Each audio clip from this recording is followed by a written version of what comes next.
आपने दिल्ली प्रदेश कांग्रेस कमेटी के रिक्वेस्ट को मानते हुए आज कॉन्स्टिट्यूशन क्लब की इस प्रेस कॉन्फ्रेंस को ज्वाइन किया है। मैं आप सबका बहुत बहुत स्वागत करता हूं।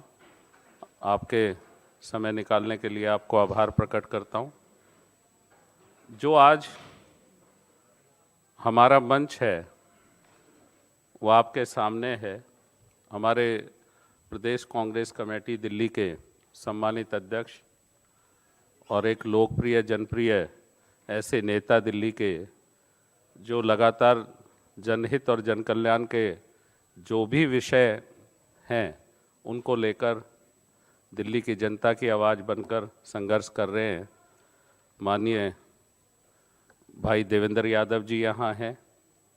हमारे ऑल इंडिया महिला कांग्रेस की सम्मानित अध्यक्ष, पूर्व विधायक दिल्ली के चाइन चौक से, और महिलाओं के विषय पर मैं कहूं कि विशेषकर जो लगातार दिल्ली और देश में काम कर रही हैं, महिलाओं के एम्पावरमेंट के लिए, महिलाओं के मदद के लिए जो हमेशा एक सजग प्रहरी के रूप में काम कर रही है, बहन अलका लांबा जी यहाँ हैं।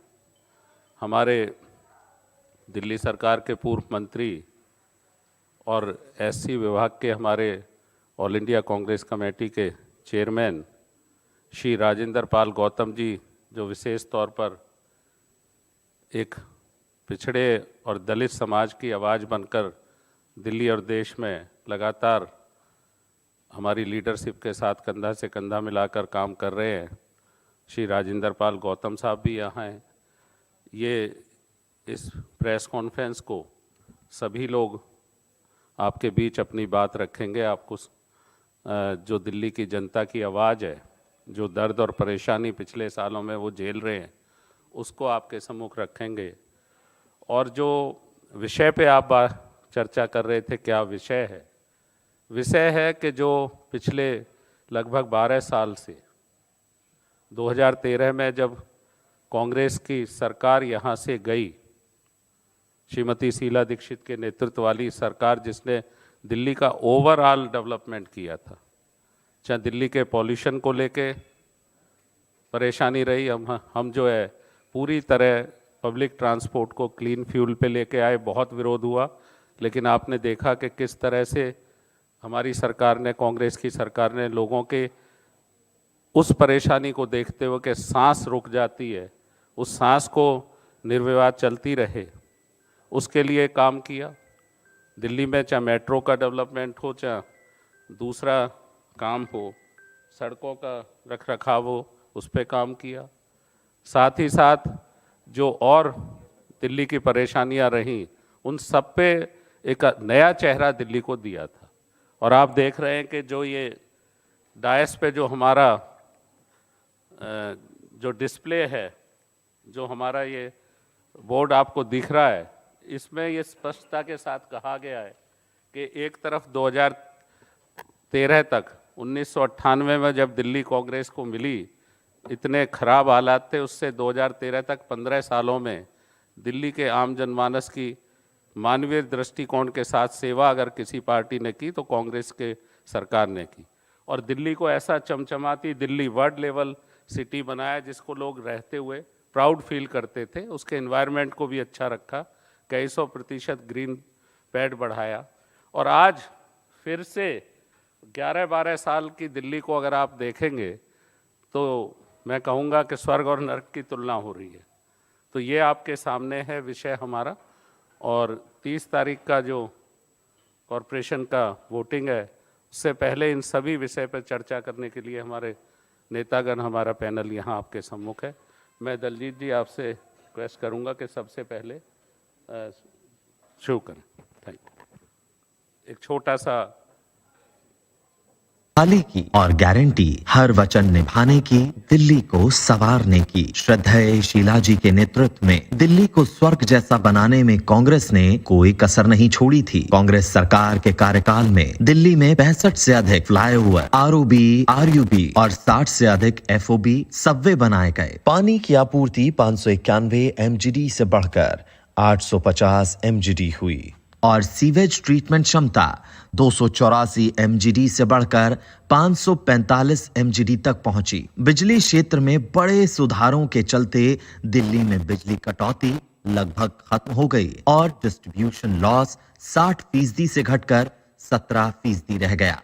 2002 में पब्लिक ट्रांसपोर्ट को CNG में बदला गया और मेट्रो के फेज 1 व फेज 2 का निर्माण हुआ। DTC बेड़ों को आधुनिक बनाया गया जो 3131 पुरानी बसों से बढ़कर 5800 से अधिक CNG बसों तक पहुंच गया। इस दौरान 6 विश्वविद्यालय स्थापित हुए। दिल्ली सरकार के अस्पताल 25 से बढ़कर 38 हुए और बेड 24,025 से बढ़कर 43,500 हो गए। ये था दिल्ली का स्वर्णिम काल, मगर फिर शुरू हुआ नर्क काल जब आए केजरीवाल। ईमानदारी की राजनीति का मुखौटा पहनकर झूठ फरेब की राजनीति की। शराब घोटाले सहित भ्रष्टाचार के तमाम मामलों में इनके मंत्री और खुद मुख्यमंत्री जेल गए।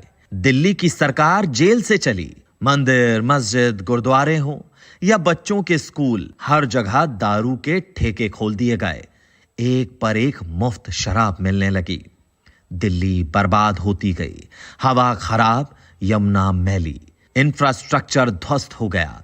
मगर दिल्ली ने यह भी देखा कि कट्टर ईमानदार का शानदार शीश महल भी खड़ा होता गया। जिसने कहा था कि वो कभी अपने लिए सरकारी बंगला नहीं लेगा, उसने जनता के पैसों से खुद के लिए शीश महल बनवाया, जहां उसके लिए पर्सनल जिम से लेकर महंगे झालर, रिमोट कंट्रोल से ऑपरेट होने वाले टॉयलेट तक लगवाए गए। जिसने कहा था मैं कभी सिक्योरिटी नहीं लूंगा, वो आज मुख्यमंत्री न होने के बावजूद भारी भरकम सिक्योरिटी के लाव लश्कर के साथ चलता है। इसके बाद दिल्ली में रेखा गुप्ता मुख्यमंत्री बनी। ना जाने कितने इंजन वाली सरकार दिल्ली में होने के बावजूद ना तो आज तक महिलाओं को 2,500 रुपए दिए, ना 500 में गैस सिलेंडर दिए, ना ही होली दीपावली पर मुफ्त सिलेंडर दिया गया। इन्होंने महंगाई से गरीबों को राहत भी नहीं दी और तो और गरीबों का सर्वनाश भी किया। झुग्गियों को बेरहम बुलडोजर के तले रौंद दिया गया। हजारों परिवारों को बेघर कर दिया गया। रेखा गुप्ता ने छठ व्रतियों के लिए मैली यमुना वाले घाट का इंतजाम किया, वहीं प्रधानमंत्री के लिए VIP घाट बनवाया। रेखा के राज में दिल्ली की हवा में जहर इस स्तर तक घुल गया कि कांग्रेस के कार्यकाल में जो दिल्ली कभी विश्व की सबसे ग्रीन राजधानी का खिताब जीतती थी, वो विश्व प्रदूषण में नंबर 1 रैंकिंग पर पहुंच गई। अब तो सभी जान चुके हैं रेखा जी की है 100 मीटर लंबी जुबान, जिससे वो घोषणाएं तो बहुत कर देती हैं, लेकिन धरातल पर नहीं होता उसमें से कोई भी काम। आप सभी ने देखा हमारी प्यारी दिल्ली का स्वर्ग से नर्क तक का सफर। ये स्पष्ट है कि भाजपा आपने दिल्ली को सिर्फ धोखा दिया है। दिल्ली अब फिर से बड़ी उम्मीदों के साथ कांग्रेस की तरफ देख रही है, क्योंकि कांग्रेस ही दिल्ली को संवार सकती है। दिल्ली फिर से कांग्रेस लाना चाहती है। अपनी प्यारी दिल्ली को फिर से स्वर्ग बनाना चाहती है। थैंक यू आप सबको। ये जो डिस्प्ले था, इससे आज का विषय भी स्पष्ट हो गया होगा और मैं समझता हूँ कि सच है ये बहुत बड़ा। हमारे मध्य अभी हमारे अखिल भारतीय कांग्रेस कमेटी के दिल्ली प्रभारी और विधायक काजी निजामुद्दीन साहब अभी आए हैं। हमारे मंच पे स्वागत है। आपने मुख्य रूप से इस प्रेस कॉन्फ्रेंस को संबोधित करना है, तो काजी साहब आपका स्वागत है। अब मैं सबसे पहले, क्योंकि वो कहते हैं ना कि लेडी फर्स्ट, तो यहाँ वो हम जो चाहते हैं, ये तो सिर्फ कहते हैं, मुख्यमंत्री बना के छोड़ दिया, लेकिन दिल्ली का जो हाल है महिलाओं का, उस पर चर्चा करने के लिए, अपनी बात रखने के लिए मैं आमंत्रित कर रहा हूँ बहन अलका लांबा जी को आपसे अपनी बात। आप सभी पत्रकार साथियों को मेरा नमस्कार। दिल्ली की कमान जिनके हाथ में है और बहुत मजबूती के साथ, एक मजबूत संगठन के साथ दिल्ली के मुद्दों को, जिस तरीके से कांग्रेस के अध्यक्ष, पूर्व विधायक रहे, लंबा सफर संगठन और राजनीति दिल्ली में रहा है, बहुत योगदान रहा है। देवेंद्र यादव जी का मैं तहे दिल से धन्यवाद करती हूँ, जिन्होंने आज की इस प्रेस वार्ता में हमें आमंत्रित किया। हमारे साथ काजी निजामुद्दीन जी भी हैं, जो प्रभारी हैं, विधायक हैं, उत्तराखंड से हैं। हमारे बीच में दानिश जी हैं, पूर्व विधायक, राजस्थान सचिव प्रभारी हैं, अभी आए हैं। मेरे साथ अनिल भारद्वाज जी हैं, विधायक रहे आप भी। लंबा सफर हमारा छात्र राजनीति से, जहां से रेखा का सफर शुरू होता है, वहीं से दिल्ली के मुख्यमंत्री के साथ हमने भी सफर शुरू किया। मेरे साथ गौतम जी बैठे हैं। गौतम जी दिल्ली सरकार में मंत्री भी रहे और हम दोनों दिल्ली विधानसभा में एक साथ विधायक भी रहे 2015 से 20 तक। कुछ लोग दिल्ली में हैं, हम भी दिल्ली में हैं, पर हम दिल्ली में ही नहीं हैं, हम दिल्ली भी हैं। हम दिल्ली हैं। हम दिल्ली में, मैं अगर बात करूं कि पैदा हुई, पली बड़ी और दिल्ली को बनते और बिगड़ते हुए, आबाद और बर्बाद होते हुए इन पिछले 30 सालों में देखा है।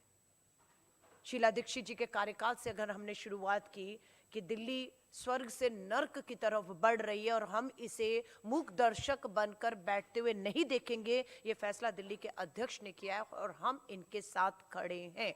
मैं अगर एक महिला के तौर पर भारत की राजधानी को आकलन करूं सुरक्षा के, तो दिल्ली की मुख्यमंत्री के साथ थप्पड़ कांड हो जाता है उन्हीं के आवास में। ये कोई छोटी घटना थी कि भारत की राजधानी दिल्ली की महिला मुख्यमंत्री, पुलिस प्रशासन, सरकार, सुरक्षा, गृह मंत्री अमित शाह जी, थप्पड़ कांड हो जाता है। हिम्मत, आप सोच सकते हैं।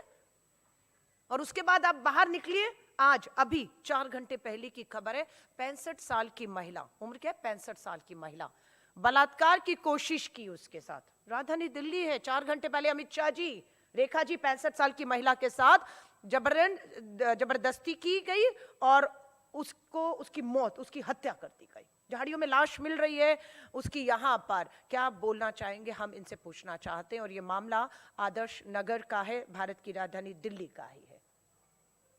महिला का पीछा किया जा रहा है, महिला असुरक्षित है, महिला को हमला किया गया, उसकी हत्या कर दी गई। कोई सीसीटीवी कैमरा देखने वाला नहीं, कोई तुरंत घटना पे आकर उसे बचाने वाला नहीं है। वहां लाइट का अभाव था कि अंधेरे का फायदा उठा के सीसीटीवी कैमरा ना होने की वजह से एक अपराधी, और ये अपराधी ने पहली बार अपराध नहीं किया। पुलिस ने जो जांच में पाया, पकड़ा तो पता लगा ये गुजरात के भरूच में नाबालिग बेटियों के अपराध में पहले ही दोषी है। थप्पड़ कांड में मुख्यमंत्री के ऊपर हमला करने वाला भी गुजरात से दिल्ली का सफर करता है और यहां वाला भी भरूच से नाबालिग बेटियों के अपराध में दोषी है, यहां आकर इतना बड़ा कांड कर लेता है।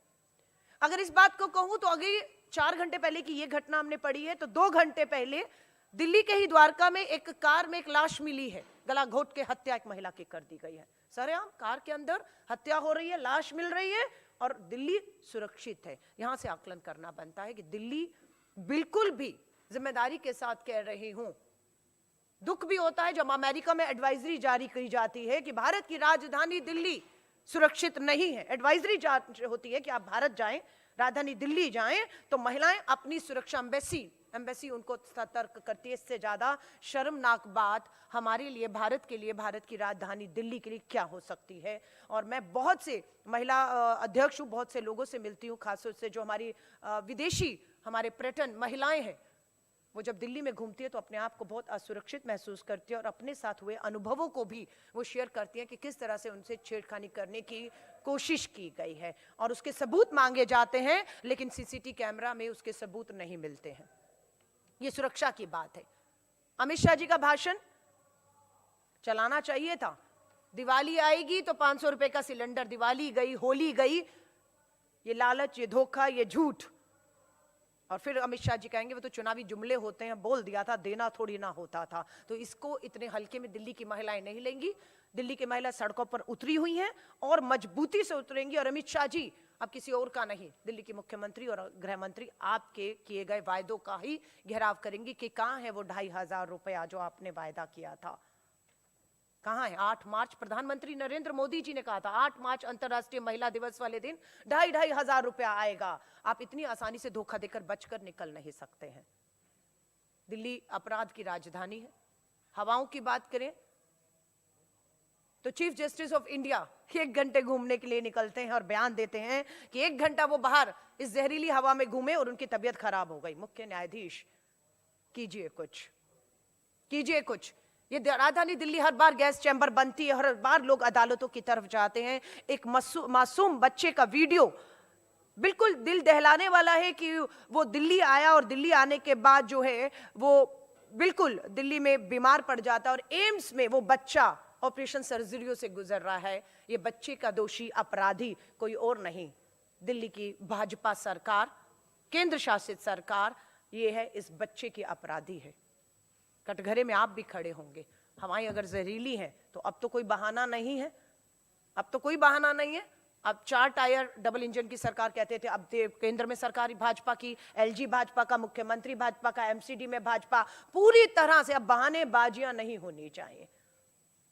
और आम आदमी पार्टी ने 10 साल कम नहीं थे, आबाद दिल्ली को बर्बाद करने का काम आम आदमी पार्टी ने किया। इसीलिए हम लोगों ने उनका साथ छोड़ा, दिल्ली के लिए साथ छोड़ा, दिल्ली के भविष्य के लिए हमने अपनी सत्ता, अपनी विधायकी छोड़ी और एक संघर्ष का रास्ता चुना कि दिल्ली संघर्ष के रास्ते से वापस हम अपने एक बेहतर जो तस्वीर है उसमें लाएंगे। यमुना का पानी के लिए छठ के तस्वीरों को किस तरीके से छठ मैया का भावनाओं पर आ जाते हैं, हकीकत में नहीं कि यमुना सच में जहरीली दूषित हो चुकी है, लेकिन भावनाओं पर कि छठ मैया का अपमान हो गया, मां को गाली दे दी, यानी कि मुद्दे से भटकाना कोई इनसे जाने, मुद्दे बिल्कुल हाशिए पे चले जाते हैं और विवाद केंद्र पे आ जाता है।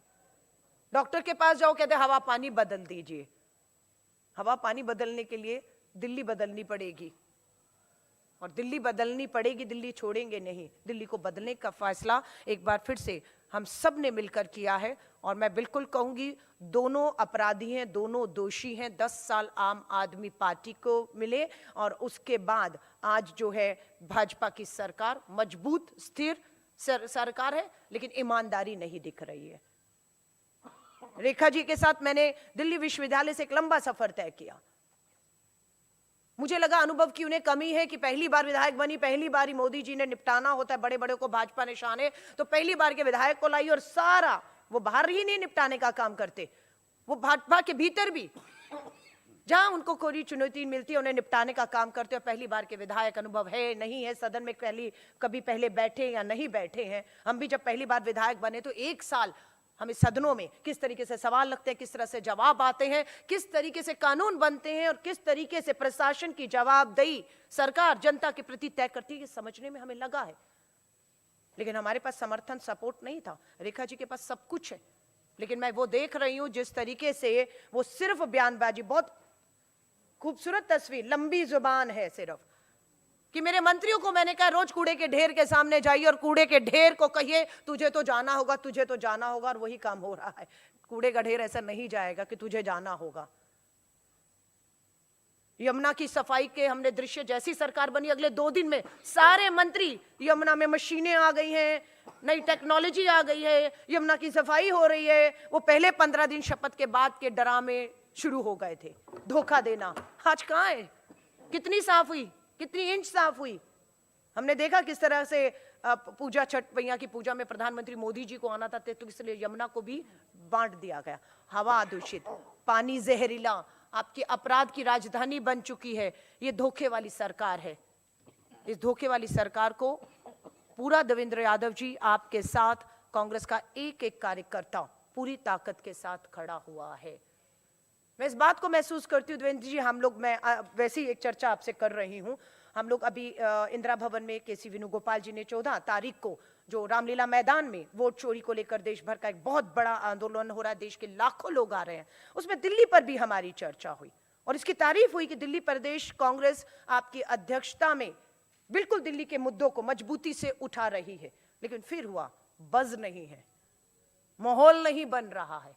ये कौन लोग हैं जो माहौल नहीं बनने देना चाहते? ये कौन लोग हैं? छात्र, युवा गैर राजनीतिक तरीके से इंडिया गेट पे लोकतांत्रिक, संवैधानिक, अहिंसा के रास्ते पर चलते प्रोटेस्ट कर रहे थे, साफ हवा जीने के लिए मांग रहे थे। आपने उनको बर्बरता से कुचलने का प्रयास किया, उनको गिरफ्तार किया, उनको अदालत में पेश किया, उन्हें जेल में भेजा। आज हम लोगों ने तय कर लिया देवेंद्र यादव जी, हम दिल्ली की इस सरकार को, भाजपा की सरकार को आराम से बैठने नहीं देंगे और आम आदमी पार्टी और भाजपा की जो तालमेल है, जो खेल है, कि कांग्रेस को किसी तरह बाहर रखिएगा वरना आप और हमारे लिए मुसीबत हो जाएगी, ये हम होने नहीं देंगे। तो मैं बिल्कुल कहूंगी हम दिल्ली को लेकर बेहद चिंतित हैं। दिल्ली एक अपराध की राजधानी है, जहरीली हवाएं, पीने का पानी दूषित है और इसको लेकर मैं दिल्ली के करोड़ों की जो हमारी लोग हैं उन्हें विश्वास दिलाते हैं। विश्वास रखिएगा भारतीय राष्ट्रीय कांग्रेस और दिल्ली कांग्रेस पे हम पूरा नेतृत्व एक साथ मिलकर, हमारा एक एक कार्यकर्ता दिल्ली के लोगों को लेकर चिंतित है और दिल्ली के हालात को बदलने का हमने फैसला किया। उसके लिए हमें उसकी कोई भी कीमत चुकानी पड़ेगी, हम उसे चुकाएंगे। लेकिन दिल्ली की इस लड़ाई को हम अंतिम समय तक, जब तक वो अपने मकसद मंजिल तक, स्वच्छ हवा, स्वच्छ पानी, अपराध मुक्त, यहाँ की जो विकास की बात है, जिस तरह के फ्लाईओवर, मेट्रो की बात की, हर हिसाब से एक आदर्श दिल्ली वापस हमारी दिल्ली नहीं बनाएंगे तब तक हम चैन से नहीं बैठेंगे। ये मेरा विश्वास दिल्ली के लोगों को है। धन्यवाद।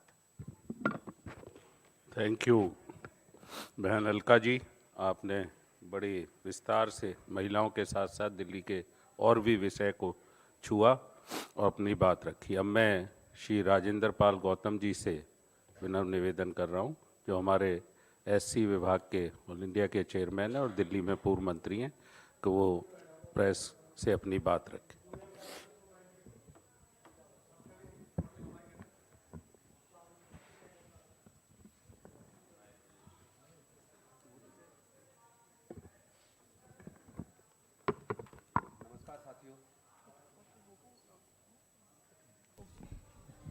नमस्कार साथियों। मैं आपको बताता हूं कि दिल्ली की जनता के साथ कांग्रेस की सरकार ने क्या किया और आम आदमी पार्टी की सरकार ने क्या किया और भारतीय जनता पार्टी की सरकार ने क्या किया। दिल्ली के अंदर दिल्ली की सरकार ने गरीब बच्चे सरकारी स्कूल जो प्राइवेट का खर्चा नहीं उठा सकते थे, उनके लिए राजकीय प्रतिभा विकास विद्यालय बनाए ताकि वहाँ से गरीबों के बच्चे भी पढ़कर आगे बढ़ पाएँ। और उन स्कूलों में एडमिशन के लिए बाकायदा एक शर्त रखी गई कि वहाँ छठी में एडमिशन छठी से शुरू होता था और पहले से ये निर्धारित कर दिया, उसमें केवल सरकारी स्कूल से जो 5वीं पास करेगा केवल वही बच्चे उसके एंट्रेंस एग्ज़ाम में बैठ पाएंगे। तो सरकारी स्कूलों से गरीबों के बच्चे भी एग्ज़ाम पास करके राजकीय प्रतिभा विकास विद्यालय में आए।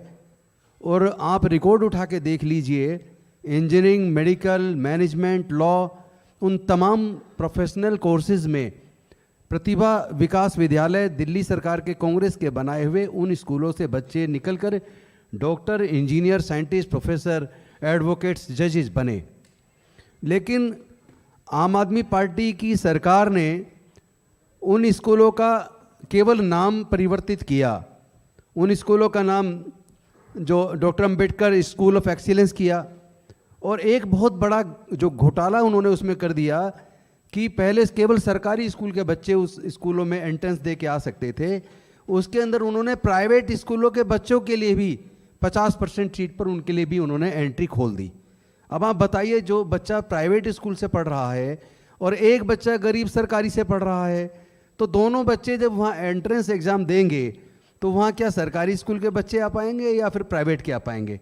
इस तरीके से एक तरफ तो उधर आम आदमी पार्टी की सरकार ने दिल्ली के गरीब लोगों के लिए, केवल SC/ST नहीं बल्कि दिल्ली के तमाम गरीब बच्चे जो प्राइवेट का खर्चा नहीं उठा सकते, उनके साथ धोखा किया। और उस धोखे को और आगे बढ़ाने का काम आप जानते हैं भारतीय जनता पार्टी की सरकार ने कर दिया। उन स्कूलों का नाम जो school of doctor Ambedkar school of excellence रखा था, उन्होंने केवल क्या किया, उसका नाम बदल कर अब CM श्री कर दिया। यानी बीजेपी उससे भी आगे निकल के, उनको तो वैसे भी डॉक्टर अंबेडकर से ही नफरत है, इसीलिए उन्होंने नाम ही बदल दिया। और केवल इतना नहीं, एक तरफ कांग्रेस के टाइम पर scheduled caste component plan fund के माध्यम से दलितों के, SC/ST के बच्चों के लिए, OBC के बच्चों के लिए अलग अलग तरह की योजना बनाई। और special component plan fund for scheduled caste, special component plan for scheduled tribes, जो कांग्रेस की सरकार ने बनाया था, उस सरकार के माध्यम उस फंड के माध्यम से उनको इतना स्कॉलरशिप मिल जाता था कि उस स्कॉलरशिप से पैसे से ही लोग अपनी इंजीनियरिंग की, मेडिकल की तमाम फीस देकर लोग हायर एजुकेशन प्राप्त कर लेते थे। लेकिन और आप देखिएगा कि एक समय कांग्रेस की सरकार में जो इनकम क्राइटेरिया 2,50,000 किया, अब आप देख लीजिए कि 11 साल 12 साल केंद्र में सरकार को हो गए और दिल्ली में भी सरकार को बदले हुए 13-14 साल हो गए। इस पूरे कार्यकाल का देख लीजिए कि लोगों की तनख्वाहें तो तब से 3 गुना के करीब हो गई, लेकिन इनकम क्राइटेरिया जो 2.5 लाख था वो आज भी 2.5 लाख है। ईडब्ल्यूएस का क्राइटेरिया तो 8 लाख है, लेकिन SC ST और OBC का जो स्कॉलरशिप का क्राइटेरिया है वो केवल 2.5 लाख है, वो आज तक नहीं बढ़ा पिछले 12-13 सालों में। और दूसरी तरफ उनकी स्कॉलरशिप को लगातार घटाया जा रहा है। स्पेशल कंपोनेंट प्लान, ट्राइबल सब प्लान के फंड को लगभग खत्म कर दिया। तीसरा, जो कांग्रेस के टाइम पर Delhi scheduled caste, scheduled tribe, OBC, minority handicap development finance corporation बना था, जिसके माध्यम से स्वरोजगार योजना शुरू की गई थी। अलग अलग तरह की ट्रेनिंग्स दी जाती थी SC ST OBC के बच्चों को, माइनॉरिटी के बच्चों को, गरीब बच्चों को, महिलाओं को, विकलांगों को। और उसके बाद DSFDC के माध्यम से बहुत ही सस्ते दर पर उनको लोन दे दिया जाता था। आपको जान के दुख होगा, आप अरविंद केजरीवाल जी की सरकार के लास्ट के 3-4 साल का रिकॉर्ड देख लें और उसके बाद बीजेपी के सरकार का कार्यकाल का वो देख लें तो DSFDC पूरी तरह बंद है। आज DSFD के एम्प्लॉइज को, जो उसके कर्मचारी हैं, उनको लगातार पिछले 2 सालों से तनख्वाह नहीं मिली। कोर्ट में जाके लड़े तो जाके पीछे 1 साल की तनख्वाह मिली और उसके बाद की अब लगभग 1 साल से उनको तनख्वाह नहीं मिली है। जब तनख्वाह ही नहीं मिली और आगे उसको फंड नहीं दिया जा रहा, ना केंद्र सरकार उनको बजट दे रही है, ना ही दिल्ली की सरकार दे रही है, और बजट ना होने की वजह से जो स्वरोजगार योजना थी वो बंद हो गई है। आज कोई भी लोन जो सस्ते दर पे छोटे छोटे लोन मिल जाते थे, 20,000 का, 50,000 का, 2 लाख का, 3 लाख का, 5 लाख तक का, जिससे आपने देखा होगा हरी भरी योजना दिल्ली में चली थी, बसेस जो STA के अंडर में चलती थी, उन बसों के लिए लोन मिलता था। और SC ST OBC minority handicap development finance corporation के द्वारा लाभ लेकर जो गरीब लोग अलग अलग तरह के अपने खुद के स्वरोजगार शुरू कर पाए और उन लोगों ने नौकरी देने का काम किया। आज दिल्ली के अंदर जो बेरोजगारी तो बढ़ी है ही, लेकिन जो दिल्ली की योजना दिल्ली के लोगों को स्वरोजगार शुरू करने की थी, वो योजना DSFDC को फंड ना देकर इस सरकार ने पूरी तरह खत्म कर दी। और ये काम केजरीवाल जी के सरकार के लास्ट के 2-3 साल में शुरू हुआ और आज वो बिल्कुल खत्म है। आज केवल वायदे हैं, ऊपर बातें, हवाई बातें हैं, लेकिन SC ST के लिए डेवलपमेंट के लिए कोई भी फंड, आप इनका बजट स्पीच देख लीजिए, बजट में क्या फंड किया वो देख लीजिए, और 3 साल में SC ST पे कितना बजट खर्च हुआ उसको देखेंगे तो आपको पता लगेगा वो बहुत बुरी तरीके से डिक्लाइन है। एक तरफ SC ST के विकास के लिए कांग्रेस ने योजनाएं बनाई थी, लेकिन उन योजनाओं को लगभग पूरी तरह ठप कर दिया। और आपको याद होगा जब दिल्ली के अंदर मैं सोशल वेलफेयर मिनिस्टर था, SC ST OBC welfare minister था, तो मैंने दिल्ली के बच्चों के लिए SC ST नहीं बल्कि गरीब बच्चों के लिए भी एक योजना, बड़ी एक अलग तरह की योजना बनाई थी, जिसको नाम दिया था जय भीम मुख्यमंत्री प्रतिभा विकास योजना।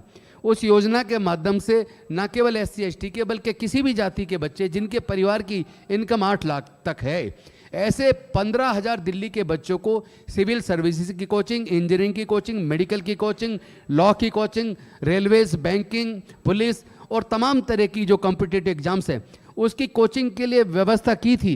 और मुझे दुख इस बात का है कि पिछली सरकारों ने फंड ना देकर और धीरे धीरे अफसरशाही ने उस स्कीम को ठप किया।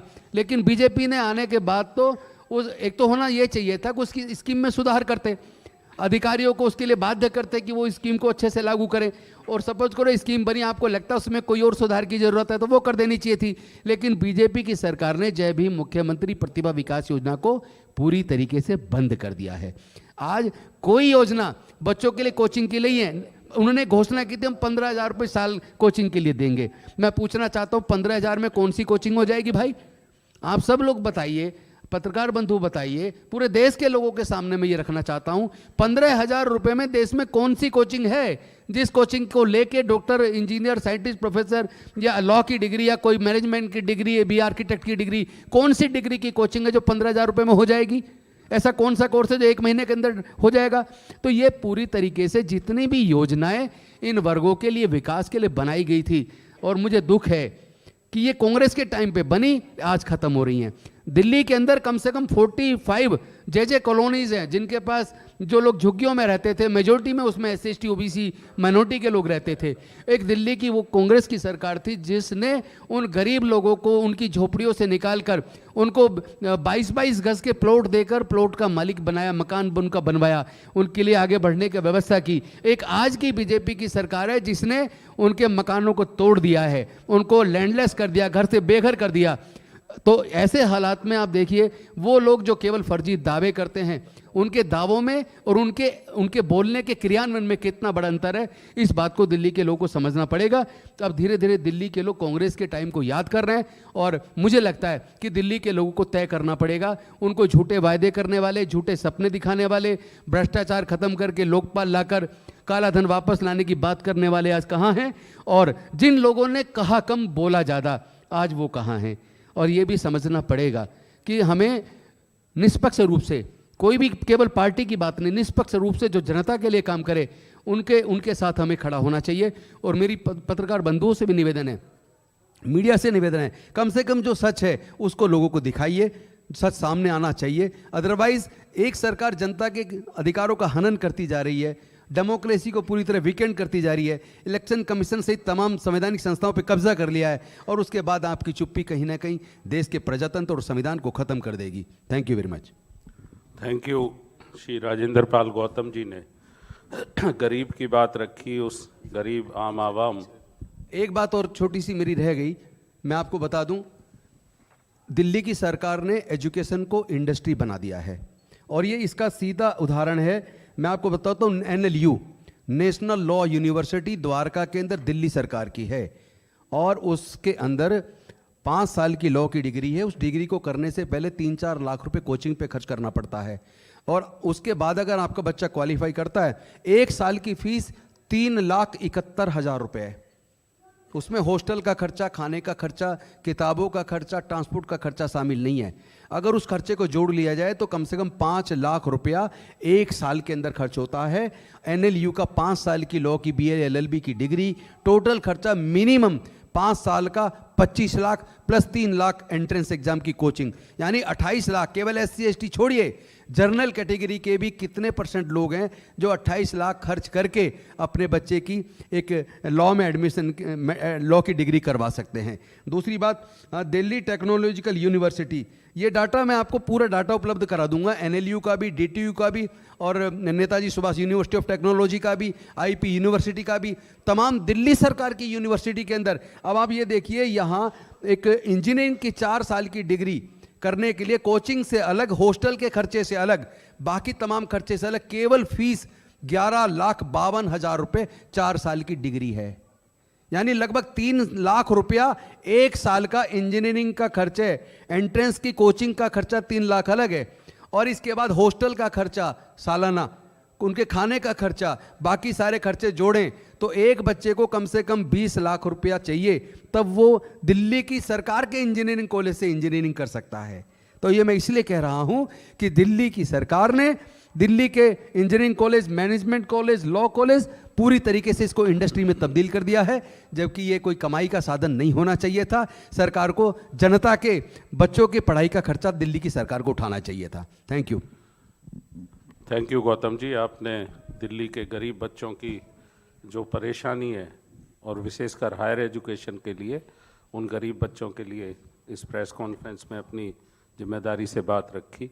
हमारे बीच हमारे अखिल भारतीय कांग्रेस कमेटी के दिल्ली के सह प्रभारी और सचिव भाई दानिश अबरार जी, और हमारे ऑल इंडिया कांग्रेस कमेटी के सचिव और दिल्ली के हमारे, विशेषकर मैं कहूँ कि बड़े जिम्मेदार म्यूनिसिपल कॉरपोरेशन और दूसरी चीज़ों पर लड़ने वाले नेता अभिषेक दत्त जी भी मौजूद हैं, और इनका बहुत बहुत इस मंच पर स्वागत है। अब मैं विनम्र अनुरोध कर रहा हूँ, गुजारिश कर रहा हूँ, हमारे AICC के दिल्ली के प्रभारी और विधायक और ऐसे नेता जो बहुत संवेदनशीलता के साथ दिल्ली के लोगों की लड़ाई, जिनकी रहनुमाई में दिल्ली कांग्रेस लड़ रही है, काजी निजामुद्दीन साहब से, कि वो अपनी बात रखें। धन्यवाद अनिल जी। सम्मानित मंच, सम्मानित सभी पत्रकारगण, एक समय था जब देश भर से लोग दिल्ली आया करते थे और दिल्ली आने के बाद रोज़गार की तलाश में दिल्ली आया करते थे और रोज़गार की तलाश में दिल्ली आते थे और रोज़गार पाते थे। और आज वही दिल्ली जब से कांग्रेस के हाथ से गई है, ये कांग्रेस के टाइम की बात है, और फिर केजरीवाल जी का टाइम आया, देश की सरकार, केंद्र सरकार मोदी जी की बनी और अब रेखा जी की सरकार है। यूथ कांग्रेस ने कैंप लगाया तालकटोरा स्टेडियम में, जिसको प्रदेश कांग्रेस कमेटी ने फैसिलिटेट किया। तो कॉरपोरेट्स और बेरोजगारों के बीच में एक इंटरेक्शन था। आपने देखा कि वहाँ कितनी बड़ी संख्या में बेरोजगार आए। जहाँ देश भर से लोग रोजगार लेने के लिए आते थे, वहाँ बेरोजगारी किस हद तक बढ़ गई, ये दिल्ली सरकार की नाकामयाबी को दर्शाता है। दिल्ली वो दिल्ली, जिस दिल्ली में सबसे ग्रीन कैपिटल, सबसे हरी राजधानी कहलाई, और वो दिल्ली की मुख्यमंत्री, जो हमने देखा है कि जब कोई राजनीतिक व्यक्ति जितनी जितनी राजनीतिक जिम्मेदारी जनता उसको देती है, दल को या व्यक्ति को, उतना ही उसको उसका दिल बड़ा होता चला जाता है और उतना ही उसमें गंभीरता आती चली जाती है और उतना ही गंभीरता के साथ जनता के लिए काम करना शुरू करता है। यहाँ हम उल्टा देख रहे हैं। जितनी राजनीतिक शक्ति संभव है वो पूरी की पूरी भारतीय जनता पार्टी की सरकार में यहाँ निहित है। मुख्यमंत्री भारतीय जनता पार्टी के, केंद्र में सरकार भारतीय जनता पार्टी के, और केंद्र के प्रतिनिधि लेफ्टिनेंट गवर्नर, फिर कॉरपोरेशन के मेयर भारतीय जनता पार्टी के, और उसके बाद अगर जो जनता के मुद्दे हैं जब उनसे के बारे में बात की जाती है तो मुख्यमंत्री बड़े ही गैर जिम्मेदाराना जवाब देती है। शायद किसी भी राजनीति के हिस्से में कहीं भी आप देखें, राजनीतिक गलियारों में कहीं आपको देखने को नहीं मिलेगा। और एक ताज़ा तरीन के मुझको प्रदूषण दहेज में मिला है, ये एक बहुत ही गंभीर और ख़राब किस्म का बयान है, गैर जिम्मेदाराना बयान है। और इतना गैर जिम्मेदाराना बयान शायद कोई दूसरा मुख्यमंत्री नहीं दे सकता। ये शायद दिल्ली की जनता ने जो इनको मैंडेट दिया है उसको हल्के में ले रहे हैं, फॉर ग्रांटेड ले रहे हैं। दिल्ली की जनता को समझना पड़ेगा कि एक गैर जिम्मेदाराना सरकार बनाई है भाजपा की, और उससे पहले जो सरकार थी आम आदमी पार्टी की, केजरीवाल जी की, वो ये कहकर आए थे कि हम अलग हटकर राजनीति करेंगे, अलग हटकर हम सरकार बनाएंगे। और वो आपके सामने जो कैंडिडेट हमारे यहाँ विनोद नगर के कैंडिडेट हैं, उनका स्टिंग ऑपरेशन एक बार नहीं 2 बार उनके पति का हुआ है। कल ही हमने आपके सामने एक प्रेजेंटेशन दिया था दिल्ली प्रदेश कांग्रेस कमेटी में, और एक प्रेजेंटेशन के शराब कैंडिडेट के रिश्तेदार और आम आदमी पार्टी से संबंधित लोगों की गाड़ियों में जो शराबें बांटने के लिए आई हैं, महंगी शराबें, जिसकी एफआईआर है, वीडियो है प्रॉपर, वो दिल्ली में किस प्रकार की राजनीति ला रहे हैं। एक तो दिल्ली की हवा को दूषित कर दिया और अब दिल्ली की राजनीति को भी दूषित कर रहे हैं। और केजरीवाल जी ने तो एक नैरेटिव चलाने की कोशिश की थी कि दिल्ली में प्रदूषण होता है तो आसपास के इलाकों में, हरियाणा और पंजाब और उत्तर प्रदेश में जो किसान फसल के बाद अपने खेतों में आग लगाते हैं उससे प्रदूषण आता है। धान के खेतों में जो आग लगती है उससे, फसल कटने के बाद उससे दिल्ली में प्रदूषण आता है। आपने कभी गौर किया है कि सबसे ज़्यादा धान हमारे देश में छत्तीसगढ़, झारखंड, बिहार, मैं उत्तराखंड से आता हूँ, उधम सिंह नगर, काशीपुर, वहाँ पर धान सबसे ज़्यादा उगाई जाती है। वहाँ किसान अपने खेत में आग लगाते हैं, वहाँ क्यों प्रदूषण नहीं होता? रायपुर में क्यों नहीं होता? या वो जीपीएस लगाकर सारा धुआं इकट्ठा होकर बिल्कुल ठीक इंडिया गेट पर आता है, इकट्ठा होता है? ब्लेम गेम, जिम्मेदारी से भागना सीखे कोई तो केजरीवाल जी से सीखे। और किसी गंभीर मुद्दे को, सांस से ज़्यादा गंभीर मुद्दा कोई और नहीं हो सकता, उसको हल्के में लेना सीखे तो कोई रेखा गुप्ता जी से सीखे। ये आज की तारीख में जो विषय संसद में चर्चा का है, जो विषय केंद्र सरकार को, राज्य सरकार को इमरजेंसी घोषित करने का है, उसको हल्के में ले रहे हैं। और कूड़े के पहाड़ से लेकर टूटी सड़क तक, अनुसूचित जाति हो या महिलाओं का विषय हो, उनको लेकर आज प्रदेश का हाल खराब कर रखा है। उधर हम तेलंगाना सरकार कांग्रेस की है, कर्नाटक सरकार कांग्रेस की है।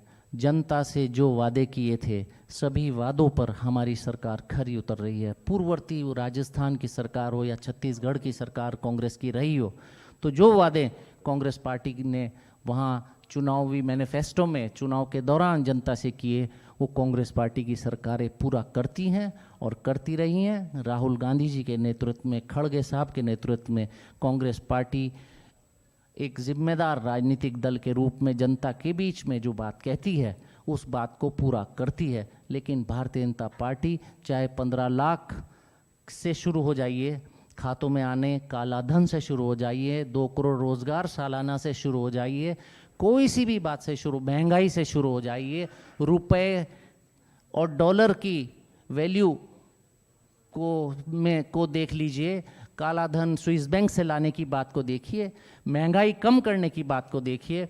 इन सभी बातों को देखते हुए आप इतिहास देखिए पिछले 12 साल मोदी जी की सरकार का, और लगभग 10 महीने के आसपास हो गए रेखा गुप्ता जी की सरकार को। ये सिवाय झूठ बोलने के, जनता को बहकाने के, अपने वादों से मुकरने के अलावा कोई दूसरा काम नहीं करते। अब सिवाय कांग्रेस पार्टी के और कोई विकल्प नहीं। जो जनता के बीच में आते हैं, कहकर आते हैं, वो ही पूरा करते हैं। और हम आने वाले ये 12 उपचुनाव हैं कॉरपोरेशन के, जनता की आवाज़ बनकर हम उठेंगे। और आम आदमी पार्टी के जिसको जनता ने मैंडेट दिया था एमसीडी में जीत का, वो ईडी और सीबीआई के दबाव में केजरीवाल जी और मनीष सिसोदिया जी और जैन साहब फंसे हुए थे।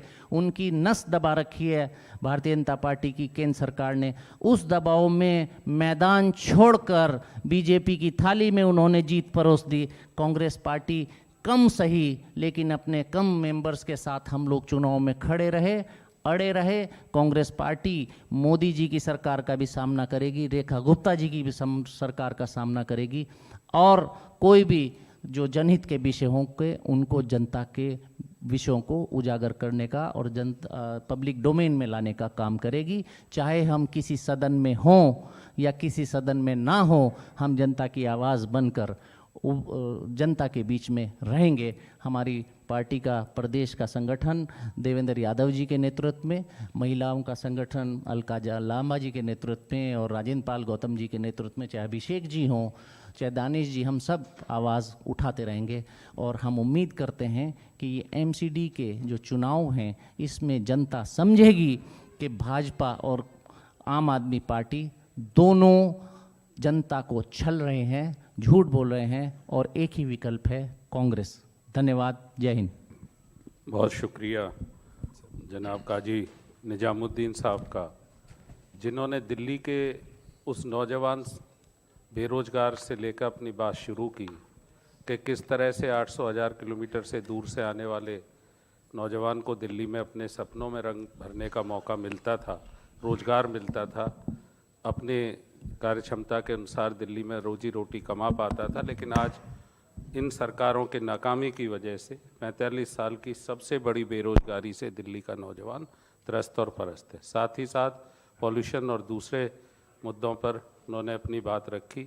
और सच है कि बदलाव का समय है, और ये बदलाव की शुरुआत निश्चित तौर पर श्री देवेंद्र यादव जी के नेतृत्व में दिल्ली में कांग्रेस आम आवाम के जो काम और जो मुद्दे हमने जिस तरह से रखे हैं, उठाए हैं, जिनके लिए लड़े हैं, और इन दोनों सरकारों से जो लगातार ब्लेम गेम करती हैं, एक दूसरे पर थोपती हैं, लेकिन अपनी जिम्मेदारी से अपना काम करने के लिए तैयार नहीं है।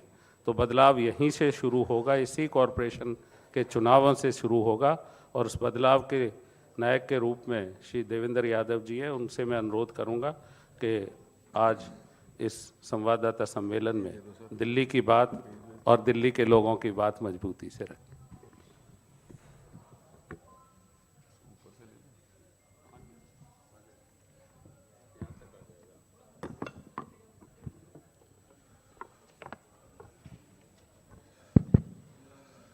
नमस्कार साथियों, आवाज आ रही है ना? और जब तक खुद को नहीं लगता ना तो नमस्कार साथियों, सभी पत्रकार बंधुओं का स्वागत करता हूं, धन्यवाद करता हूं कि दिल्ली में विपक्ष की आवाज को मजबूती प्रदान करने के लिए आप यहां पर पहुंचे, उसके लिए बहुत बहुत धन्यवाद। आज इस विशेष प्रेस वार्ता में हमारे साथ मौजूद आदरणीय काजी निजामुद्दीन साहब, जो लगातार दिल्ली के संगठन को और दिल्ली की समस्याओं को उठाने का काम कर रहे हैं। आदरणीय काजी निजामुद्दीन साहब के साथ साथ दानिश अबरार साहब, जो हमारे सेक्रेटरी इंचार्ज हैं, आप हमारे बीच में हैं। आदरणीय राजेंद्र पाल गौतम साहब, जो पूर्व में मंत्री रहे और अभी एससी डिपार्टमेंट के ऑल इंडिया के अध्यक्ष हैं। हमारी बहन अलका लांबा जी, जो एक मुखर आवाज़ हैं, देश भर में महिलाओं के साथ साथ जो समस्याएं होती हैं उसको लगातार उठाने का काम कर रही हैं। हमारे बीच में भाई अनिल भारद्वाज जी, जो लगातार हमारे आपके कम्युनिकेशन डिपार्टमेंट के हेड होने के नाते लगातार दिल्ली की समस्याओं को आपके सामने रखते रहते हैं। एक और हमारे छोटे भाई और बहुत ही मैं कहूँगा मुखर आवाज़, एक संगठन का बेहतर समझ रखने वाले अभिषेक दत्त जी हमारे बीच में हैं। मैं आप सभी की मौजूदगी में अपना जो मुख्य विषय है, जैसा कि आपने अभी वीडियो हमने 5 मिनट का आपके सामने रखा, और उसमें जो दिल्ली की स्थिति थी उससे हमने आप सभी को अवगत कराने की कोशिश की गई है।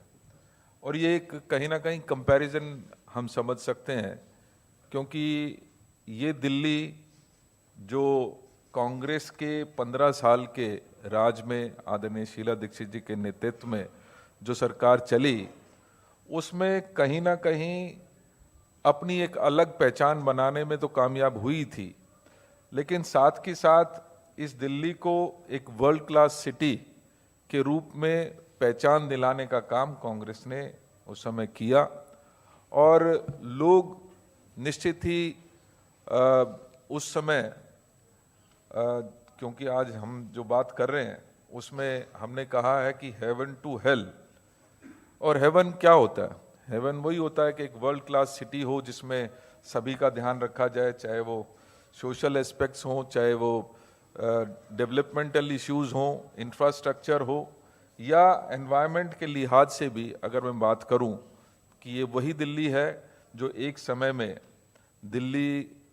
समय में वर्ल्ड की जो ग्रीनेस्ट कैपिटल होती थी उनमें शुमार हुआ करती थी।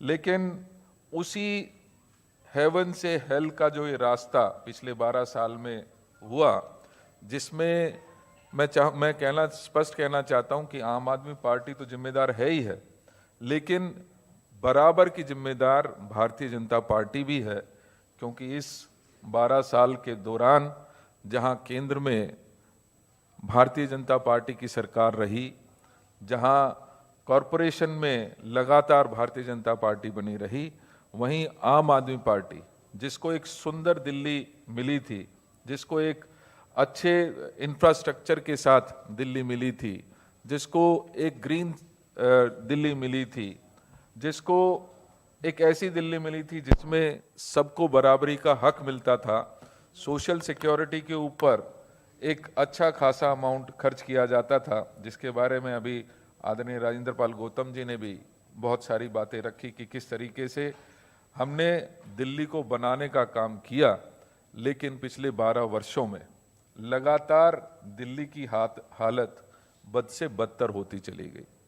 और अगर मैं थोड़ा सा इसके ऊपर विस्तार से ज़रूर बात करना चाहता हूँ, क्योंकि ज़रूरी है, आजकल लोग जो हैं वो बातों को भूलते बहुत जल्दी हैं, तो ये ज़रूरी है कि दिल्ली की जनता को कम से कम हम ये याद दिलाते रहें कि क्या हालत हमने दिल्ली की जिस समय 98 में, याद कीजिए 93 से 98 भी भारतीय जनता पार्टी की सरकार रही थी दिल्ली में, और उस समय जो हालात थे, चाहे वो बिजली के थे, चाहे पब्लिक ट्रांसपोर्ट के थे या इंफ्रास्ट्रक्चर के थे, बहुत बदतर हालात में थे। और ये वही दिल्ली थी जो सिर्फ 1.7% ग्रीन कवर उस समय दिल्ली में हुआ करता था। तो 15 साल के राज में कांग्रेस ने उस ग्रीन कवर को 20% तक पहुंचाने का काम किया। वहीं हमने पब्लिक ट्रांसपोर्ट को एक बेहतर शेप देने की कोशिश की, और उसी के चलते मुझे खुशी है इस बात की, ये बात कहते हुए कि कांग्रेस के सरकार के रहते ही सभी डीजल की बसेस को कन्वर्ट किया गया सीएनजी बसेस में। मुझे याद है लो फ्लोर बसेस लास्ट जब हमारा समय था तो उस समय बहुत सारी लो फ्लोर बसेस को भी हमने इंट्रोड्यूस करने का काम किया। आज हालत क्या है? आज लगभग 2000 जो बसेस हैं, जहां 12 साल में तो एक भी कोई बस खरीदी नहीं गई।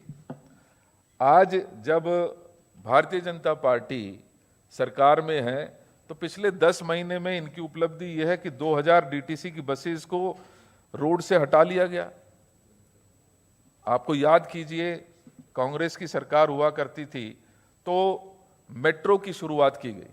मेट्रो का फेज 1 और फेज 2 कांग्रेस सरकार के समय में शुरू हुआ, और समय से पहले बहुत सफाई के साथ, किसी भी मैस के बिना हमने देखा है कि एक नए स्टैंडर्ड्स उसको एग्जीक्यूट करने में हमारी सरकार ने लगाए, और कहीं ना कहीं वो दोनों फेजेस हमने समय से पहले उनको पूरा करने का काम किया। आज हालत क्या है? आज मेट्रो ओवरलोडेड है। आज मेट्रो की स्थिति ये है कि जो भी फेज शुरू होता है वो समय से ख़त्म ही नहीं हो पाता है। आज हालात ये है कि मेट्रो के किराए बढ़ जाते हैं। आज हम चर्चा करना चाहते हैं दिल्ली की सेफ्टी और सिक्योरिटी के बारे में भी। ज़रूरी है, क्योंकि एक अच्छी सिटी होने के लिए सेफ्टी भी बहुत इम्पोर्टेंट महत्व रखती है। लिहाजा अभी मुझसे पहले बोलते हुए आदरणीय अलका जी ने विस्तार से चर्चा की कि किस तरीके के हालात आज दिल्ली में हो गए हैं। जिस स्टेट की मुख्यमंत्री सेफ नहीं हो, वहाँ पर और किसी महिला, एक आम महिला से के लिए क्या सुरक्षा होगी या क्या उम्मीद एक आम महिला या एक व्यक्ति कर सकता है, ये हम और आप अच्छी तरीके से जानते हैं। ये दिल्ली वही दिल्ली जिसमें 65 साल की एक बुजुर्ग महिला सेफ नहीं है, वहीं 4 साल का बच्चा भी, एक बच्ची भी आज इस दिल्ली में सेफ नहीं है। और ये वही दिल्ली है जिसमें लाल किले जैसी स्थान पर बम विस्फोट हो जाता है, और जो आतंकी वो बम लेकर पिछले 24 घंटे उससे पहले लगातार दिल्ली में घूमता हुआ, उसको ट्रेस किया गया, लेकिन समय रहते उसको पकड़ने में नाकामयाब ये सरकार रही। आज ज़रूरत है इस बात की कि हम इस दिल्ली में, क्योंकि शिक्षा भी महत्वपूर्ण है और शिक्षा के बारे में विस्तार से अभी चर्चा आदरणीय गौतम जी ने की कि किस तरीके से शिक्षा एक व्यवसाय हो गया है, और लगातार ये कोशिश की जा रही है कि जो प्राइवेट इंस्टीट्यूट हैं उनको किस तरीके से रियायत दी जा सके।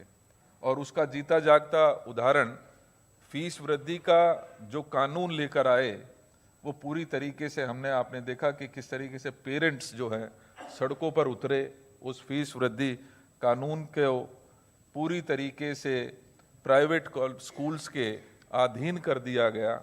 ये शिक्षा जो सभी का मूल अधिकार है, एक तरफ कांग्रेस है जो शिक्षा का अधिकार देती है, वहीं दूसरी तरफ उस शिक्षा को कुछ चंद लोगों के हाथ में डालने का काम ये भारतीय जनता पार्टी लगातार करने का काम कर रही है। साथियों, ऐसे में बहुत ज़रूरी है कि हम बात करें कि ये दिल्ली किन लोगों ने बनाई थी। दिल्ली, जैसा कि आदरणीय काजी साहब कह रहे थे, यहाँ पर लोग आते थे इस उम्मीद में कि दिल्ली में हमें रोजगार मिलेगा, और बहुत खुशी की बात है कि दिल्ली में जो आया वो दिल्ली का ही होकर रह गया। ये वही दिल्ली है जो कभी क्लस्टर्स में आकर जिन्होंने अपना बसेरा बनाने का काम किया। दिल्ली की कांग्रेस की सरकार जब थी, हमने उन लोगों को ना सिर्फ सुविधाएं प्रदान की, झुग्गी बस्तियों में फ्री पानी और फ्री बिजली हमेशा से मिलती रही, या वहाँ की सड़कें बनाने का काम किया, बल्कि उनको स्थायी मकान देने का काम भी दिल्ली की कांग्रेस की सरकार ने किया। 2013 में लगभग 56,000 मकान, 56,000 परिवारों के लिए मकान मल्टी स्टोरी बनाकर देने का काम भी किसी ने किया, तो वो कांग्रेस की सरकार ने किया।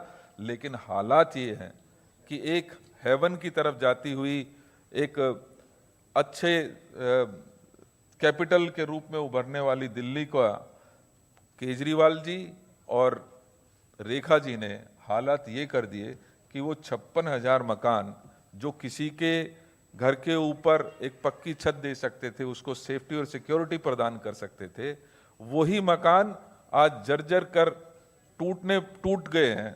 वहाँ पर हालात नहीं बची कि वहाँ पर कोई रह सके। उस हालात में पहुँचाने का जिम्मेदार कौन है? ये वही केजरीवाल है जो गरीबों का हितैषी बनने की नौटंकी करता है, जो दलितों के हितैषी बनने की कोशिश करता है।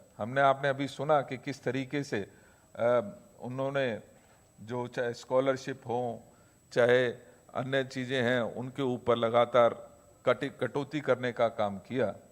आज अगर मैं कहूँ कि दिल्ली में 3 इन सिटू प्रोजेक्ट्स जिसके तहत वहीं पर पक्के मकान देने का काम भी किसी ने शुरू किया, तो वो हमारी भारत सरकार आदरणीय अजय माकन जी के नेतृत्व में हमने देखा कि 3 कठपुतली कॉलोनी हो, कालका जी हो, या वजीरपुर में जेलर वाला बाग हो, ये तीनों जगह पर हमने ऊंचे मकान बनाकर लोगों को वहीं झुग्गी की जगह पर मकान देने का काम भी किया। लेकिन आज कहीं ना कहीं वो सारे प्रोजेक्ट्स सिमटते नजर आ रहे हैं। आज वो सारे प्रोजेक्ट्स गरीबों को मकान देने के बजाय अगर इस सरकार ने कुछ किया तो उनके मकान उजाड़ने का काम किया। जैसे ही भारतीय जनता पार्टी की सरकार बनी, उससे पहले आप हर बार लगातार झुग्गी बस्तियों में जाकर उनको आश्वस्त करते रहे कि हम आपको राशन कार्ड देंगे, हम आपको पक्के मकान देंगे, हम आपको पेंशन देने का काम करेंगे, हम आपके यहाँ की सुविधाओं को बेहतर करने का काम करेंगे। जैसे ही सरकार आई, चंद पूंजीपतियों के हाथ में खेलते हुए, जो उनका मॉडल हमेशा से रहा है, जो प्राइम लोकेशन की जगह थी उन पर बुलडोजर चला दिया गया। और माफ़ कीजिएगा, ये वही मैं सवाल पूछना चाहता हूँ, जब वो बुलडोजर चल रहे थे तब भी केजरीवाल जी कहाँ थे? केजरीवाल जी अपनी ऐशगाह में थे, पंजाब कूच कर चुके थे। उन्हें चिंता नहीं थी कि दिल्ली का बनाने वाला जो वो मजदूर साथी जिसके ऊपर छत आज उजाड़ दी गई है, उनके दुख सुख के कोई सुध लेने के लिए वहां पर कोई व्यक्ति पहुंचा तो सिर्फ और सिर्फ एक व्यक्ति पहुंचा, राहुल गांधी पहुंचा, कोई और नहीं पहुंचा। ये दर्शाता है कि कांग्रेस की सोच क्या है, ये दर्शाता है कि भारतीय जनता पार्टी की सोच क्या है। वो हमेशा गरीब विरोधी रही है, गरीबियों को खत्म करने का काम नहीं, उन्होंने गरीब को मिटाने का काम करने का काम किया है।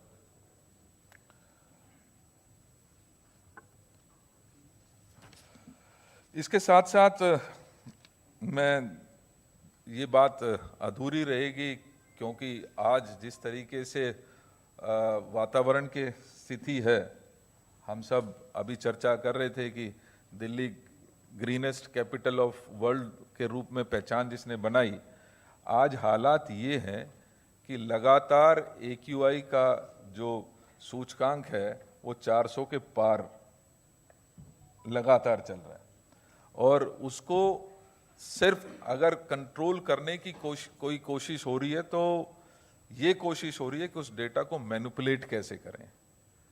जहां पर मॉनिटर्स लगे हैं वहां पर छिड़काव करके आप दिल्ली के वातावरण को बेहतर नहीं कर सकते।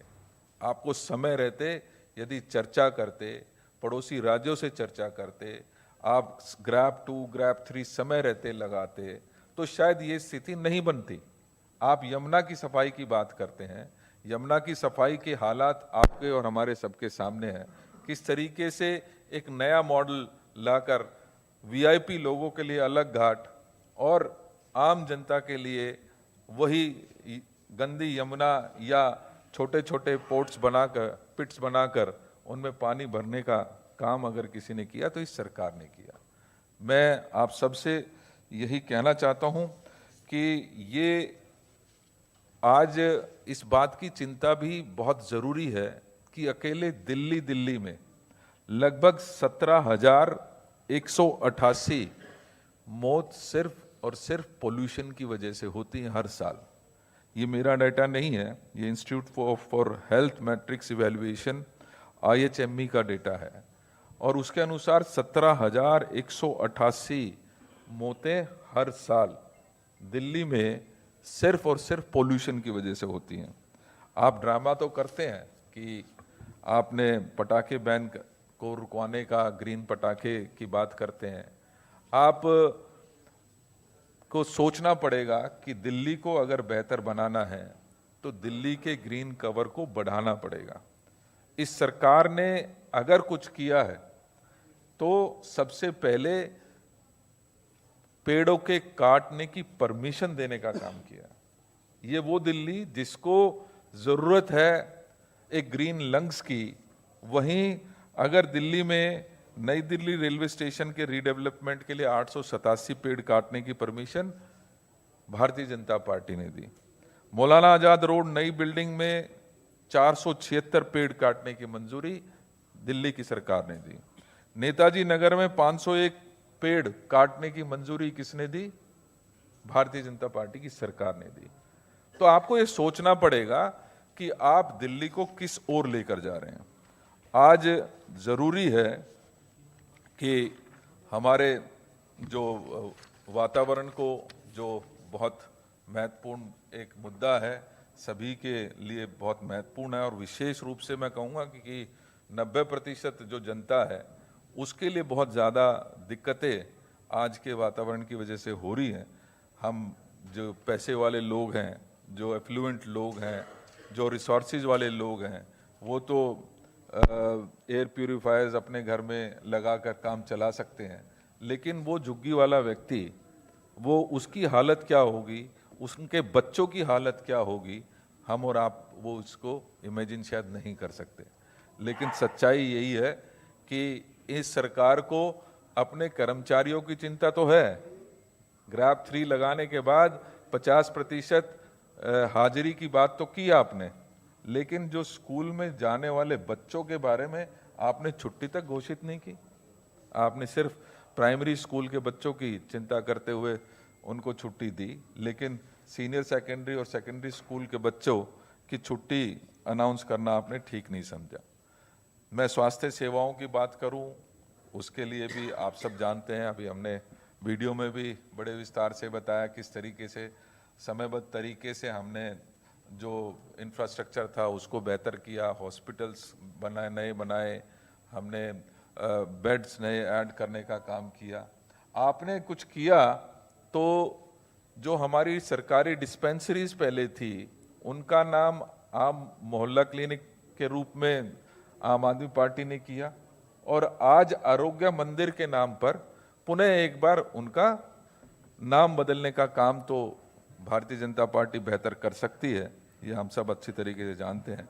बिजली संकट की बात करें तो बिजली कटौती जो 93 से 98 में हुआ करती थी, ट्रांसफार्मर की लड़ाई हुआ करती थी कि ट्रांसफार्मर रुक गया तो कहाँ पर ट्रांसफार्मर लगेगा, आज कहीं ना कहीं मैं देख रहा हूँ कि उसी ओर अग्रसर होती है दिल्ली दिख रही है। क्योंकि आज किस समय लाइट चली जाए, पोस्ट से पोस्ट एरिया में भी आज लाइट जा रही है। पीपीएसी लगातार आप बढ़ा रहे हैं, लगभग 8 से 10% आपने जो टैरिफ है एक आम व्यक्ति का, उसको बढ़ाने का काम इस दौरान किया है। और भ्रष्टाचार के बारे में तो आप अच्छी तरीके से सभी जानते हैं। हाँ, कुछ चीज़ें ज़रूर मैं, क्योंकि गरीब मजदूर हैं और मजदूरों को इस ग्राफ 3 के दौरान ये कहा गया कि आप अपने घर में रहेंगे, आप छुट्टी, आप कोई काम नहीं कर सकते। कोर्ट की डायरेक्शन के बावजूद भी आपने उन गरीबों के पेट पर लात तो मार दी, लेकिन उनको भत्ता देने का काम नहीं किया। आज जरूरत इस बात की है कि इस सरकार को सेंसिटिव होना पड़ेगा बच्चों के प्रति, महिलाओं के प्रति, खास तौर पे जो दलित और पिछड़े हमारे साथी हैं उनको बराबरी का मौका देने का काम इस सरकार को करना पड़ेगा। और इसके साथ साथ मैं अगर बात करूं कि पहली बार दिल्ली को टोल प्लाजा भी गिफ्ट में मिला है, पहली बार, जबकि कानून को बदलकर कानून ये कहता था कि किसी भी म्युनिसिपल लिमिट में आप टोल चार्ज नहीं कर सकते, लेकिन पहली बार जिन लोगों की, जिन गरीब परिवारों की, किसानों की जमीन के ऊपर आपने UER-2 बनाया, उन्हीं से आपने टोल चार्ज करने का काम भी इस दौरान शुरू किया। जबकि म्युनिसिपल लिमिट होने के बावजूद आपने कानून को बदल दिया, क्योंकि कुछ चंद लोगों को फायदा आपको पहुंचाना था। ये जो सरकार, जो माननीय राहुल गांधी जी हमेशा कहते रहे हैं कि चंद जो पूंजीपति हैं उन्हीं की सरकार है, इसलिए आज ज़रूरी है कि हम चर्चा करें कि ये जो सरकार है वो कितनी सेंसिटिव है, कितना डेवलपमेंट की ओर इसका ध्यान है, या सिर्फ और सिर्फ जो कल हमने बात की कि रेखा जी की 100 मीटर की लंबी जबान तो है, वो आज वादे करने में, बातें करने में किसी भी प्रकार से पीछे नहीं है, लेकिन अगर उसकी धरातल पर चेक किया जाए तो कहीं पर कुछ नज़र नहीं आता है। साथियों, मैं, क्योंकि आप जानते हैं कि 30 तारीख को कॉरपोरेशन के चुनाव होने जा रहे हैं। इस मौके पर कॉरपोरेशन की वर्किंग, कॉरपोरेशन के द्वारा जो हर गली और कोने में जो कूड़ा इकट्ठा हो गया है, नालियां भरी पड़ी हैं, कूड़े के पहाड़ों को उनके सामने मंत्री जाकर उनको कहते हैं कि तेरे को हटना पड़ेगा, यही समस्या का समाधान आप दे रहे हैं, तो मुझे लगता है कि इसी प्रकार से चाहे वो गली की नाली साफ होनी है तो उनके सामने अब लोगों को खड़े होकर नाली के सामने यही कहना पड़ेगा, नाली तुझे साफ होना पड़ेगा, कूड़े तुझे यहाँ से हटना पड़ेगा, वातावरण तुझे ठीक होना पड़ेगा, डेवलपमेंट तुझे होना पड़ेगा। बसेस, गड्ढे अगर आज पूरी दिल्ली में हैं तो खड़े गड्ढे के सामने भी खड़ा होकर यही कहना पड़ेगा, गड्ढे तुझे ठीक तो भरना पड़ेगा, तुझे ठीक होना पड़ेगा। क्या यही सॉल्यूशंस हैं? साथियों, मैं ये ज़रूर आप सबसे कहना चाहता था कि आज एक ऐसी सरकार हमारे बीच में है जो लगातार चुनाव को कैसे मैनिपुलेट किया जाए वो तो बहुत अच्छे से जानती है। इसका एक एग्जाम्पल हमने अभी कुछ दिन पहले आपके सामने रखा कि इतना शोर मचने के बावजूद दिल्ली में, बिहार में जिस तरीके से आपने SIR लागू किया, वोट की चोरी की, माननीय राहुल गांधी जी ने बहुत स्पष्ट शब्दों में, बहुत एक्सप्लेन करते हुए अपनी बात को रखा। हमें उम्मीद थी कि उस सब से ये कुछ तो सीख लेंगे और दिल्ली के जो ये बाई इलेक्शन है, कम से कम यहाँ पर किसी प्रकार की मैनिपुलेशन नहीं करेंगे। मैं धन्यवाद करना चाहता हूं हमारे कैडर का, हमारे जो बूथ के वर्कर्स हैं, उन्होंने एक एग्जाम्पल अभी हमें दिया जिसमें ये वोटर लिस्ट मैं आप सबके सामने रखता हूं। ये वोटर लिस्ट है वजीरपुर की और इसका मतदान केंद्र जो है भाग संख्या वो 13 है, मतलब बूथ नंबर 13। इसमें एक महानुभाव हैं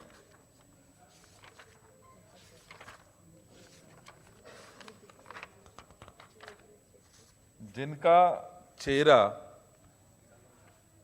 91 बार 91 टाइम्स, सोचिए एक ही लिस्ट में 91 बार हमने उनको मार्क किया है।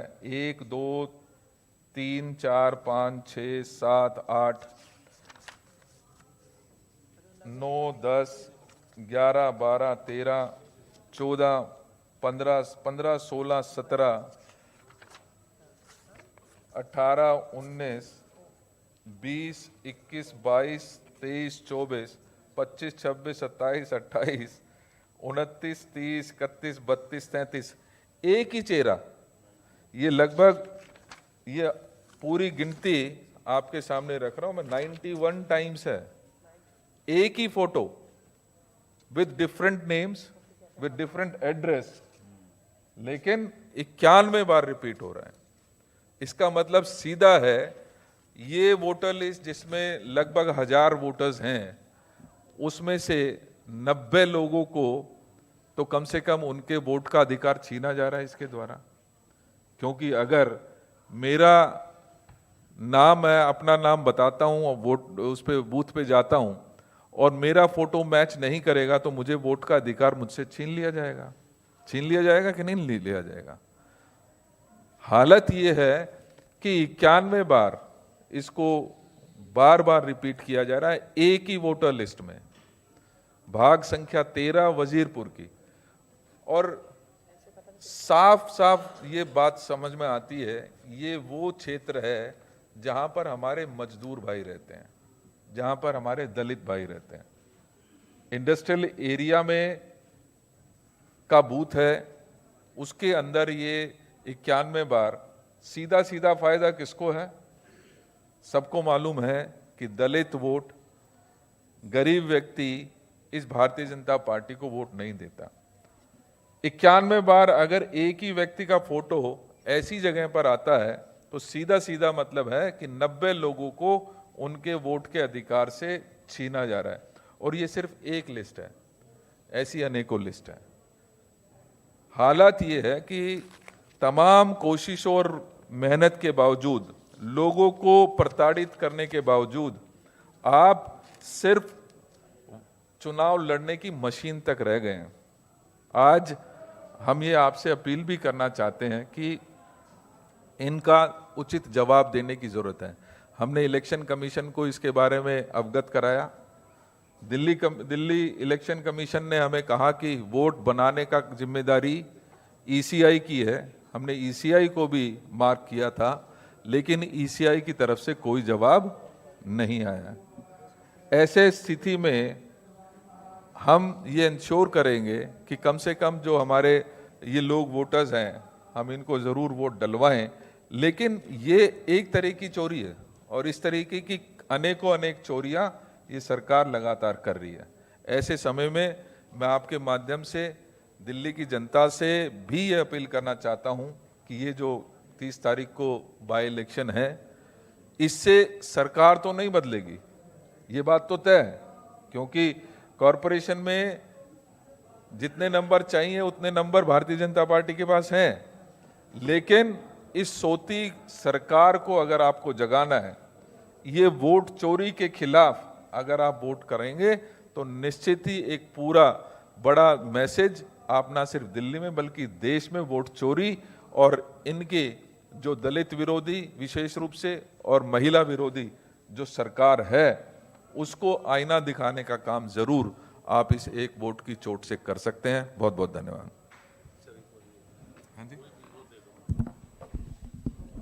थैंक यू श्री देवेंद्र यादव जी, उन्होंने गंभीरता से और पूरे विस्तार से हमारी जो दिल्ली की कांग्रेस का लगातार आकलन है उसको आपके समक्ष रखा। मैं आप सबका आभार प्रकट करते हुए आपसे विनम्र सवाल लेने से पहले निवेदन करूंगा कि लंच की व्यवस्था है यहीं साथ में, तो आपसे मेरी विनम्र प्रार्थना रहेगी कि सभी हमारे पत्रकार और छायाकार और मित्र और साथी लंच जरूर करके जाएं, मेरी विशेष निवेदन है। अब आपका कोई सवाल है तो सवाल के लिए आप आमंत्रित हैं। कोई सवाल आपका है तो प्लीज़ बताइए।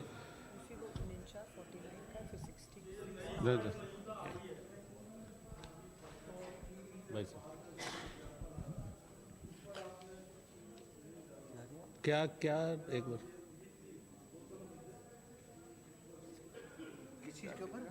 आपने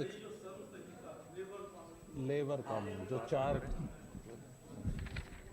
ये बड़ी अनफॉर्चुनेट पार्ट है साथियों कि 1942 से 1946 के बीच ब्रिटिश वायसराय की काउंसिल में एग्जीक्यूटिव मेंबर रहते हुए यानी लेबर मिनिस्टर रहते हुए डॉक्टर बाबा साहेब अम्बेडकर जी ने काम के घंटे 14 घंटे से घटाकर 8 घंटे किए। न्यूनतम मजदूरी के ऊपर मिनिमम वेजेस एक्ट बनाया और मजदूरों को उनके हक अधिकार की मांग करने के लिए उनको हड़ताल का हक दिया। आज जो अधिसूचना जारी की है केंद्र की सरकार ने अभी 5-6 दिन पहले, उसमें उन्होंने काम के घंटे 8 से बढ़ा के 12 कर दिए, हड़ताल करने का अधिकार मजदूरों से छीन लिया और उनको कभी भी बिना कारण बताए निकाला जा सकता है। इस तरह के जो लेबर के खिलाफ केंद्र सरकार ने अभी पूरे देश में अधिसूचना जारी की है लेबर से संबंधित कानूनों की। इस तरीके से भारतीय जनता पार्टी वास्तव में केवल दलित विरोधी, आदिवासी विरोधी, महिला विरोधी नहीं है, बल्कि इस देश के मजदूर और किसानों के भी विरोध में है। Thank you.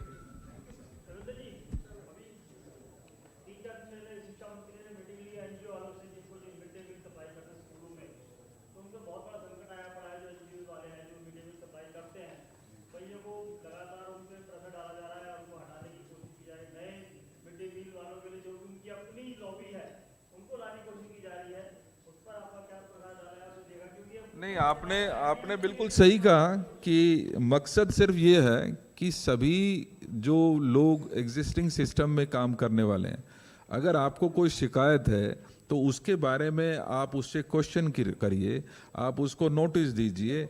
लेकिन कहीं ना कहीं ये देखा गया है कि अननेसेसरी दबाव बनाकर लोगों को सिस्टम से बाहर किया जा रहा है।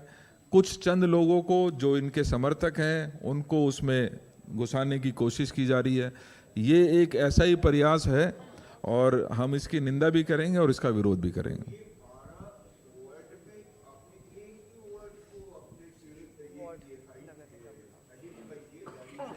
नहीं, और भी किए हैं, लेकिन यहाँ एग्जाम्पल के लिए हमने एक लिस्ट जिसमें सबसे ज़्यादा डिस्क्रिपेंसी थी वो हमने आपको सामने रखी है और इसकी बाकायदा इलेक्शन कमीशन को भी हमने कंप्लेंट दर्ज की है।